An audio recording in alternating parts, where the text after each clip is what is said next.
राधे राधे साथियों। हरि कृपा से एक बार फिर से मैं आप सबके सामने आई हूँ अपने चैनल कृष्णा माखन चोर पर आमल की एकादशी के विषय में विस्तार पूर्वक चर्चा करने के लिए। साथियों, आमल की एकादशी या रंग भरी एकादशी का व्रत इस वर्ष 20 मार्च 2024 दिन बुधवार को रखा जाएगा। साथियों, बहुत बड़ी एकादशी है।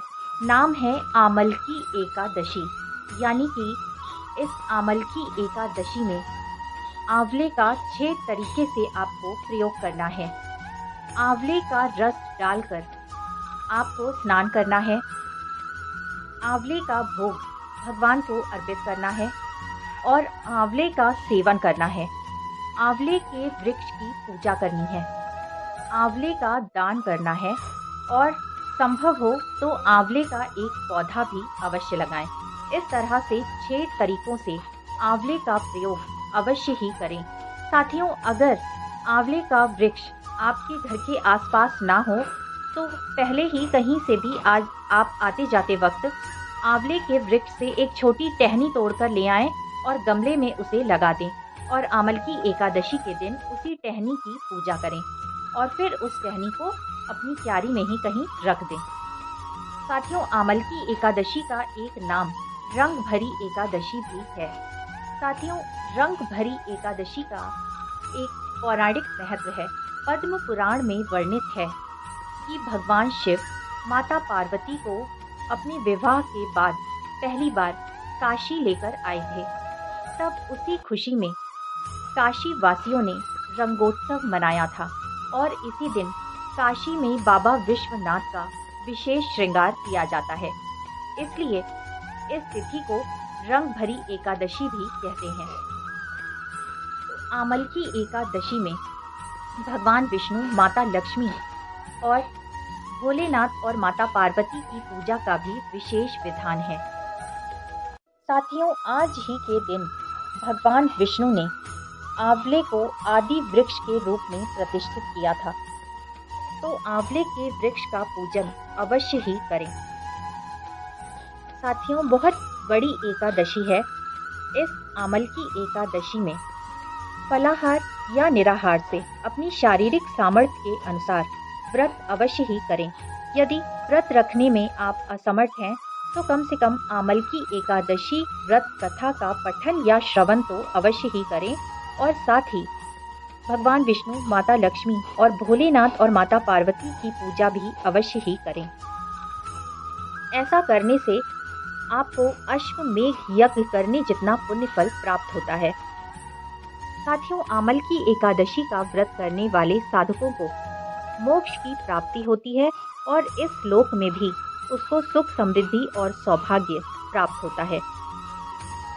साथियों, आमल की एकादशी इस वर्ष 20 मार्च 2024 दिन बुधवार को प्रातः 12:21 बजे से अगले दिन 21 मार्च 2024 दिन गुरुवार को प्रातः 2:22 तक रहेगी। उदया तिथि के अनुसार आमल की एकादशी का व्रत 20 मार्च 2024 दिन बुधवार को ही रखा जाएगा। पूजा का शुभ मुहूर्त है सुबह 20 मार्च को 6:25 से 9:27 तक।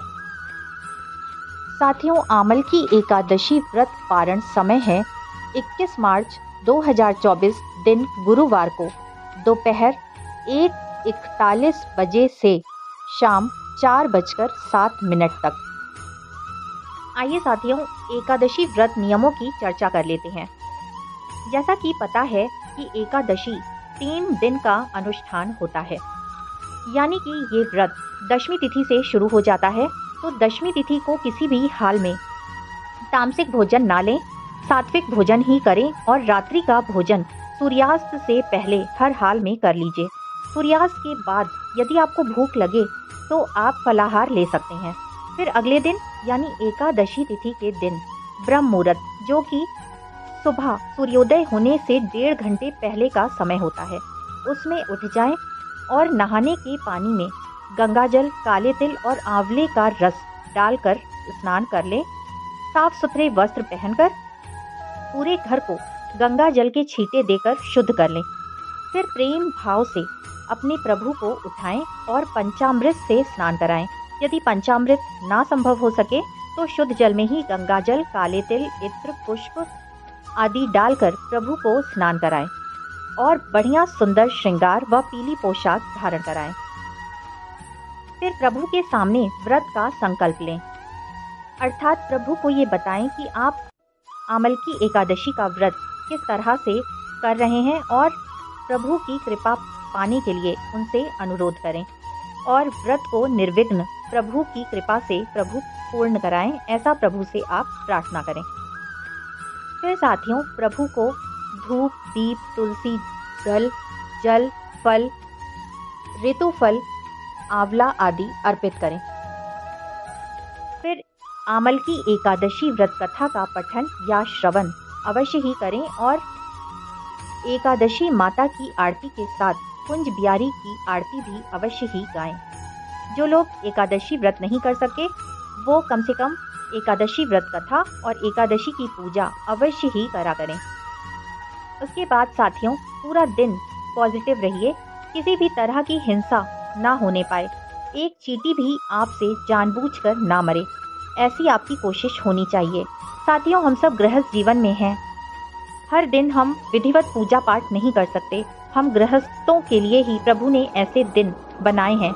इन विशेष दिनों में प्रभु का नाम जाप, जप, तप, भजन, कीर्तन अवश्य ही करें और अपने इस लोक के साथ अपने परलोक को भी सुंदर बनाएं।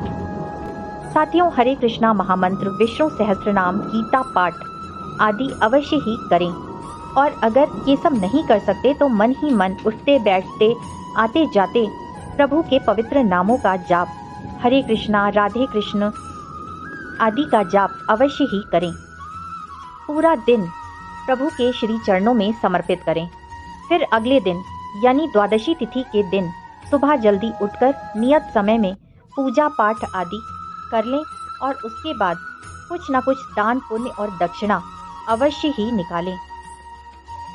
फिर नियत समय के अंदर अपना व्रत खोलें और प्रभु को निर्विघ्न व्रत को पूर्ण कराने के लिए धन्यवाद दें। तो साथियों, एकादशी का व्रत अवश्य ही किया करें। अगर शारीरिक समर्थता है तो एकादशी का व्रत जरूर ही करना चाहिए। 8 साल से लेकर 80 साल तक के लोगों को एकादशी का व्रत रखना ही चाहिए, क्योंकि इस दिन अन्न में पाप का वास होता है। तो निराहार न रह सकें तो कम से कम फलाहार से इस व्रत को अवश्य ही करें। एकादशी ही ऐसा व्रत है जिसे व्रतराज की उपाधि दी गई है। ये दिन इतना पावन है कि भगवान श्री हरि स्वयं ही इस दिन में वास करते हैं। तो इस दिन का लाभ अवश्य ही उठाएं और श्री हरि की कृपा पाने के लिए संभव उपाय करें। तो साथियों, आपको आज का वीडियो कैसा लगा? अगर पसंद आया तो प्लीज़ ज़्यादा से ज़्यादा लाइक, शेयर और सब्सक्राइब कीजिए। फिर से मिलेंगे मेरे चैनल कृष्णा माखन चोर पर।